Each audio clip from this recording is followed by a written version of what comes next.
So ito na nga ang sistema nga at yung meron po akong scratch ha, dahil meron akong pinasok na isang maliit na iskinita at yan na naging remembrance ha. Ayan po ha, yan nasa medyo malayo, hindi naman gaano halata, pero pag malapit, halata. At ito na nga ha, nakakita na nga po tayo ha, ng pang-repair dyan ha. Siyempre, narito tayo ng paint pen po ha, paint pen ha. Siyempre dito sa TikTok ayan ha, black po ha. Pero lahat po ng kulay ng rainbow o ng bahagahari ay meron po sila ha. Ay siyempre kaya nang kinuha ko black dahil nga black ang sasakyan ko. So ayan ha, itatry na po natin siya ha.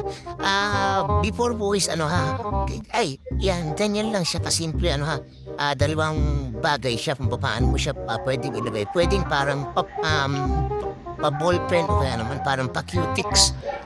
So ayan ha, itatry na natin siya ha. Ayan medyo wala pa kasi akong oras para ipagawa. Pero habang busy pa ako, so ito muna, tatry ko muna. Ito for pansamantala. Ito yung maliit na scratch O yan ha, from scratch na ganyan ay ating pipinturahan o ating lalagyan na parang cutex lang po yan mga kapatid ha. O yan ay well, hindi naman siya ganun ka-perfect ang pagkatahan. Ay parang bibigay ako ha. Pila-pila ang kamay ko. Ay, Diyos ko lang. JTT is in the house. Talagang pumipilantek, pumibigay-bigay na po ha. At ito na yung medyo masakit sa mata Ayan. Lagyan natin din ng dahan-dahan.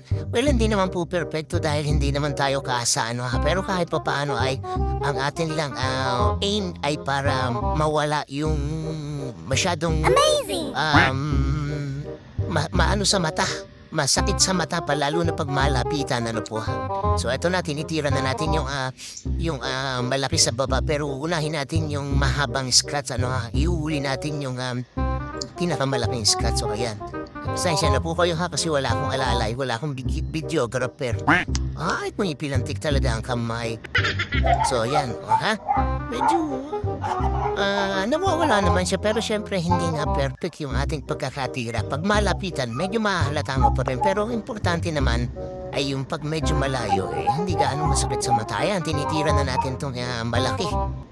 Medyo dinodoble natin kasi medyo malalim So, yan, makikita niyo yung finished product mga kapatid ha. Pakta pa po ito, nandiyan lang po sa ating yellow basket mga kapatid. Yan dimple lang makikita ninyo. Dimple na lang Pero hindi naman siya ganong perfecto. Pero panalo na po siya ha. Before, ang presyo niya is parang less than 100. Pero ngayon, pag bumili kayo ng isa, pero hindi ako sigurado kasi nagbabago-bago 48 pag isa, 119 pag dalawa. Tataka ako ba't mas mahal pag dalawa?